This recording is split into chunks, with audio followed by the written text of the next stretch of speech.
Bapak Ibu Saudara-saudari umat beriman yang terkasih, selamat berjumpa dalam Renungan MSC Indonesia. Senang sekali saya bisa menjumpai Anda dalam permenungan pada kesempatan ini, dan selamat memasuki bulan Kitab Suci Nasional. Bulan September adalah bulan yang sangat istimewa bagi Gereja Katolik di Indonesia, menjadi bulan di mana kita diharapkan sebagai umat Katolik untuk semakin dekat mencintai firman Tuhan dan melaksanakannya secara nyata dalam kehidupan setiap hari. Bapak Ibu Saudara-saudari umat beriman yang terkasih, bacaan-bacaan suci hari ini kembali lagi mengingatkan kita untuk bukan hanya sekedar menjadi pendengar atau pengajar sabda Allah, tetapi yang paling utama adalah kita diharapkan untuk menjadi pelaku-pelaku sabda Allah. Bila tidak, maka kita akan menjadi batu sandungan dalam kehidupan bersama dengan orang-orang yang ada di sekitar kita. Mengajarkan tentang kebaikan, cinta kasih, dan kebenaran memang lebih mudah daripada melaksanakannya. Bila perkataan dan perbuatan tidak selaras, maka seperti yang sudah saya sampaikan tadi, kita akan menjadi batu sandungan bagi orang-orang yang ada di sekitar kita. Disinilah kita sungguh-sungguh diuji oleh Tuhan. Sebab melakukan kebenaran dan keadilan itu ternyata lebih berkenan di hati Tuhan daripada hanya sekedar mempersembahkan kurban bakaran. Dalam Amsal bab 21 ayat 3 dikatakan demikian.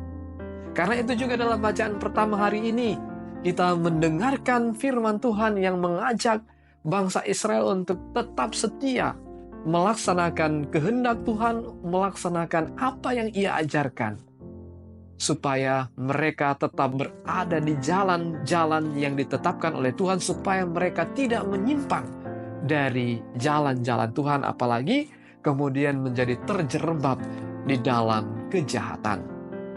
Karena itu juga dalam bacaan kedua tadi dikatakan bahwa bukan hanya sekedar menjadi pendengar, bukan hanya sekedar menjadi pengajar, pengajar sabda, tetapi yang paling utama adalah supaya kita sungguh-sungguh menjadi pelaku sabda Tuhan.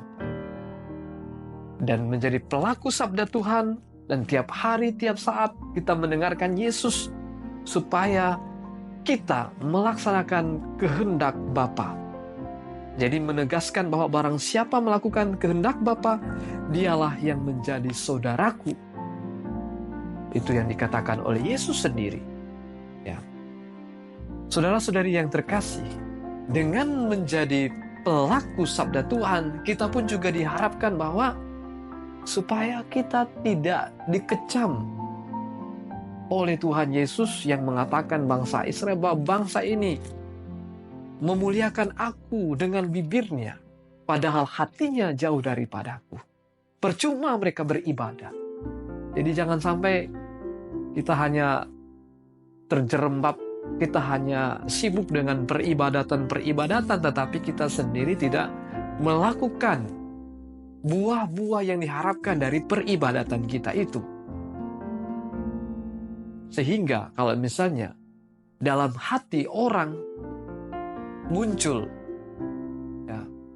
jadi dalam hati yang baik muncul perbendaharaan yang baik, dikatakan demikian. Dalam hati yang jahat, maka muncul juga sesuatu yang jahat dalam diri kita. Sehingga kalau kita sungguh-sungguh menjadi pelaku sabda Tuhan, kita diharapkan bahwa dalam diri kita keluar hal-hal yang baik, hal-hal yang berkenan di hadapan Tuhan, dan hal-hal yang sungguh-sungguh membawa kita kepada kebahagiaan, kesejahteraan, dan keselamatan. Bukan hanya untuk diri kita sendiri, tetapi juga untuk orang-orang yang ada di sekitar kita. Bila inginkan hidup lurus, jangan suka buat masalah. Kita adalah saudara Yesus bila lakukan kehendak Allah. Mari kita berjuang untuk menjadi pelaku-pelaku sabda Tuhan. Menjadi orang-orang yang bukan hanya berseru kepada Tuhan dengan bibir, tetapi sebenarnya hatinya jauh dari Tuhan. Kita diharapkan kita berseru kepada Tuhan, tetapi kita juga menyatakan seruan kita kepada Tuhan dalam praktek-praktek cinta kasih.